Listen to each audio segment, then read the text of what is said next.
Everyone is aware of Cristiano Ronaldo's popularity among the all-time great players. 10 things about Cristiano Ronaldo that you may not be aware of are shown in this video. Let's dive in, and here we go. He grew up in poverty. Kids, with 11, 12 years old, we don't have money. Look, my family, 3 in 3 months was hard, so very hard periods. Ronaldo came from modest beginnings in Madeira, as you may already be aware. But did you know that he also had to share a bedroom with his brother and 2 sisters? Dennis Aveiro had trouble finding a job, therefore one of his employment was with the neighborhood football team, where he would perform odd duties and hang around at the bar. His mother was a chef.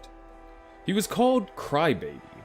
As a youngster, Ronaldo went by the moniker Crybaby. When he got home from school, I told him to do his homework, but he said he didn't have any. His mother, Dolores Aveiro, called. He used to leap out of the window and go off till late when I was preparing dinner.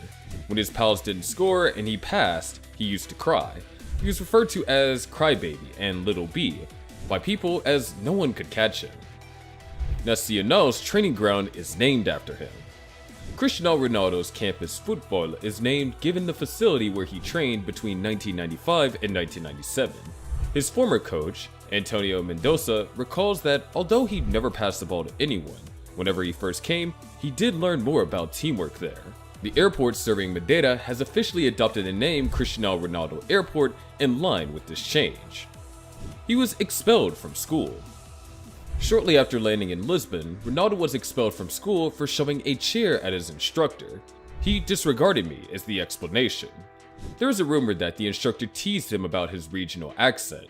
Although Ronaldo was well liked by his classmates, he was dismissed from the school at the age of 14 for throwing a chair at his instructor. Ronaldo said that the teacher's disdain for him was the cause behind his actions. Even though it was a bad incident, it ended up really being a positive turning point in his life. After that, his mother urged him to devote all of his time to soccer, which he did, and that made him a global celebrity. This allowed him to devote all of his attention to developing his football career, and he never looked back.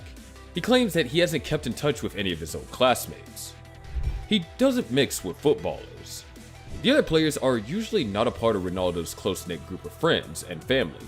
He acknowledged in 2011 that he still stays in touch with Rio Ferdinand and Wes Brown, 2 of his old Manchester United teammates, but that was all. He's a blood donor. CR7 doesn't have any tattoos because he frequently donates blood. As an ambassador for a global healthcare company, Abbott, he also runs programs to persuade youth to give blood as well. His father was trouble.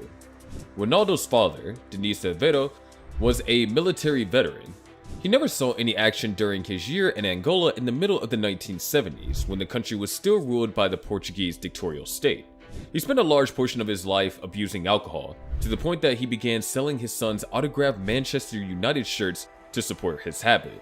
Ronaldo tried to rescue him, but he passed away in London in 2005, at the age of 52 from liver failure. He gave away his entire Champions League bonus. Ronaldo occasionally receives negative publicity because of his relentless pursuit of excellence. However, this should never take away from his altruistic actions. Ronaldo's representative Jose Mendes stated that the player gave it to an unidentified charity following the Champions League final. This came after his Golden Boot sale in 2012, which raised funds for Gazan schools, and his contribution of £5 million to the victims of the 2015 Nepal earthquake. At the age of 15, Ronaldo had a heart issue diagnosis that may have required him to give up football. The procedure he had involved cauterizing the problematic region of his heart using a laser. Ronaldo underwent surgery in the morning and was released from the hospital by the end of the day. A few days later, he returned to training. He is also a philanthropic at heart. Ronaldo donated the proceeds of his 2011 Golden Boot sale, which he had sold for €1.5 million, to support Gazan children's schools in November of 2012. Ronaldo became part of FIFA's 11 for Health initiative in December of 2012, which aimed to educate young people about how to avoid diseases including drug addiction, HIV, obesity, and malaria. Thank you for watching this video. Make sure you subscribe to the YouTube channel. Bye for now, and see you in the next video.